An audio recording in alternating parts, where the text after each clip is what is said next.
Magandang araw po, Ma'am Lene Feo. Ako nga pala si Christine T. Amado from BSBEFM 1E. At ang aking inuudulo po ay walang iba kundi yung taong nagbigay sa akin ng buhay. Yung taong nag-aruga sa akin mula't ako'y namulat hanggang ngayon.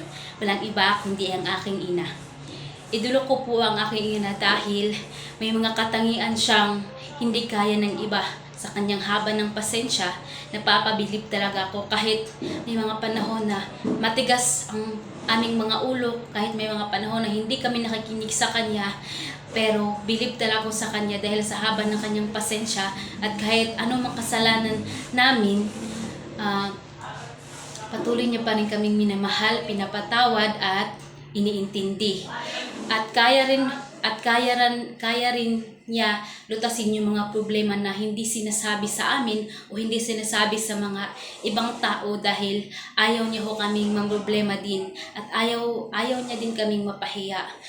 Ang aking ina ay kaya niya ho kaming buhayin kahit sa mga simpleng bagay lamang.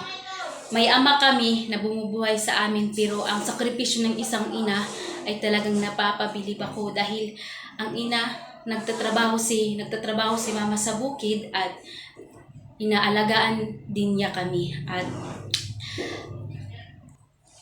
at isa rin ho siyang tuwirang asawa sa aming ama dahil napakabuti niya po at idolo ko po ang aking ina dahil sa kadahilan ng siya ang nagturo sa amin paano gumawa ng mabuti at siya yung dahilan kung bakit kami may takot sa Diyos. Napalaki niya po kami ng maayos, may takot sa Diyos at may respeto sa mga tao na nakapaligid sa amin at sa mga nakakatanda sa akin namin.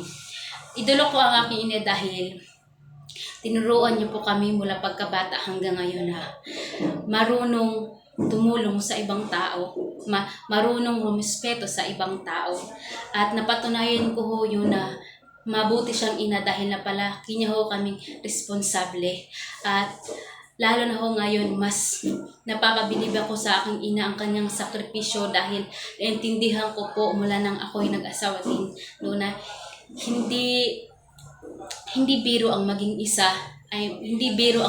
isang ina dahil ikaw yung obligasyon mo na palakihin yung mga anak mo na tama.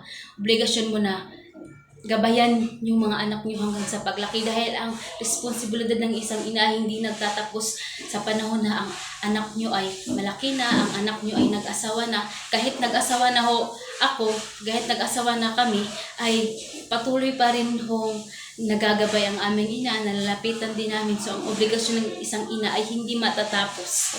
Kaya idolo ko ho talaga ang aking ina. Yan lamang po at maraming salamat, ma'am, and God bless.